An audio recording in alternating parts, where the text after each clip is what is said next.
the closing rate of most sales professionals is absolutely dismal. Yeah, I said it. On this episode, we're going to talk about why that number is so low and what we can do to better close and to increase our opportunities to grow our businesses. You're going to love this one. It's good.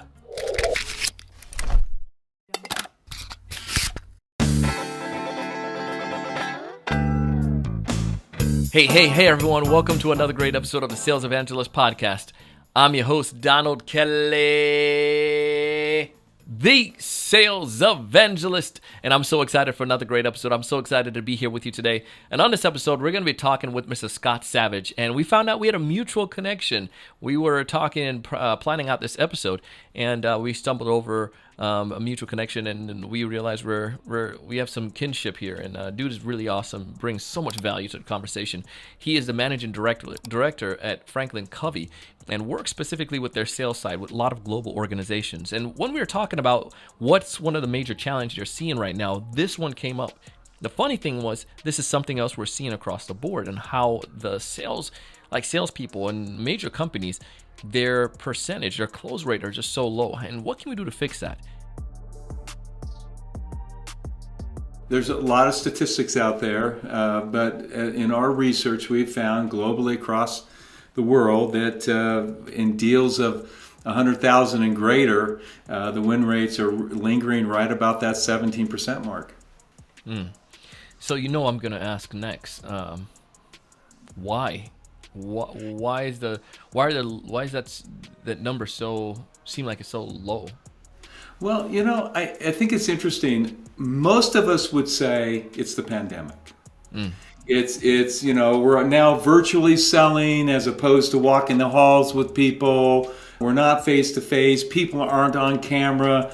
We're not getting access the way we need to be. And I'm certain, Donald, that all those things can be contributing factors here. I don't think it would be wise to just pick on one thing. But we did some wonderful research together with Primary Intelligence. And this organization does an incredible job of win-loss review. And so we partnered with them on 14,500 win-loss reviews.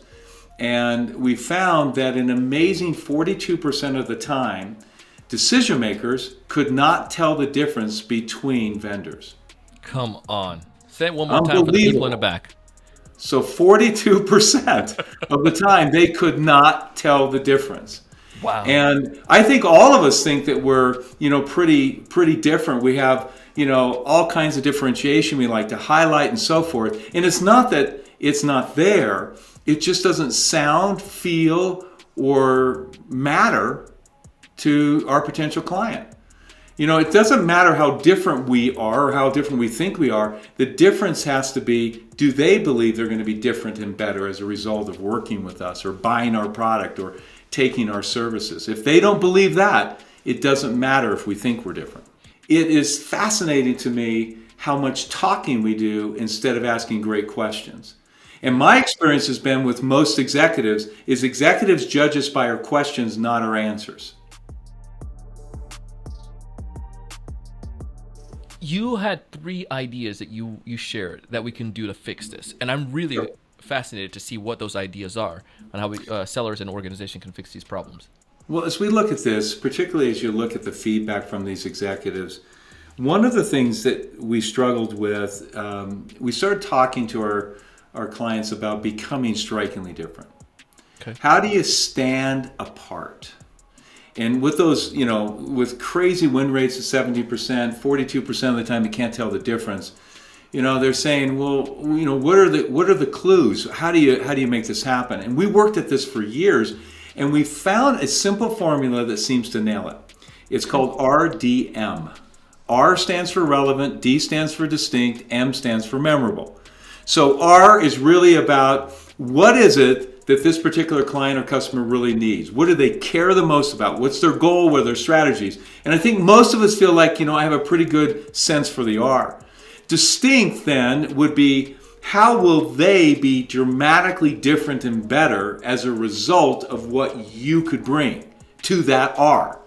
And so think of it this way, Donald. People make decisions based on differences, not similarities. Sweet. So that's what they're looking for. They're looking for those differences. They're looking for compelling contrast. So now that I know what the R is, now that I know what's really relevant to them, which the person, like in my wife's example, never knew, now they can juxtaposition those distinct differences that they could see themselves as being distinct and different. And then the third one, the M, means memorable or to make it sticky, so that it's easy to share and hard to forget. Because most buying situations are multiple decision makers, and they talk when we're not there. I mean, most decisions are made in our absence, not in our presence. And so as a result, what they remember, what is distinct to them, and how they have that related to what they need and want makes all the difference in the world. So whether this is a proposal, or whether it's a presentation, or maybe it's just having a good first meeting, how do you get to RDM consistently in a way that adds value to this particular customer? If there's one major insight besides the RDM there, from our whole discussion, one major thought you want somebody to leave with, what's that one major piece of idea? I would say that most of us think we're better than we are. I meet with people on a regular basis. They might have 20, 30 years of sales experience. So often we see 1 or 2 years of experience repeated 20 times. Yeah. I wonder how we're different and better since the last 3 years than we were in 2018, 2019. How are you different and better? What sales skills have you increased? How are you better at understanding your customers' needs, and how are you better at differentiating those so that they need it, want it, and want to take action? Because I believe that all of us work hard at this craft. I've been selling for 38 years in all kinds of different opportunities around the world. And the consistent basis, we see this. Your intent has to be, how do I help them succeed? And how do I show up different and better so that they can make an easier decisions? People make decisions based on differences. If folks are listening to this podcast and they want to get in touch with you to learn from you, what's the best way for them to go about doing so? Really simple. You can go to franklincovey.com/SDS. Strikingly different selling. Man, I'm telling you, the stuff that Scott shared today are absolutely gold. You can take and apply them, specifically to RDM. I think that strategy is very simple. I love the idea of helping the prospects with the decision making. I feel there's so much more that we can do as sales professionals when we're working with our prospects. Don't take my word for it. Go ahead and connect with Scott. You can find his information down in the show notes. We have a link to his LinkedIn profile as well as to the website that he shared there, so you can connect with him with Franklin Covey. As always, we bring folks on like Scott. We talk about and bring on our sponsors who are bringing great value because we want to help you to thrive and succeed. We want you to be able to find more of those ideal customers. We want you to know what to say when you reach out to them. We want you to close more deals. But most importantly, we want you to raise your level of thinking and go out and do big things. Thank you so much for watching.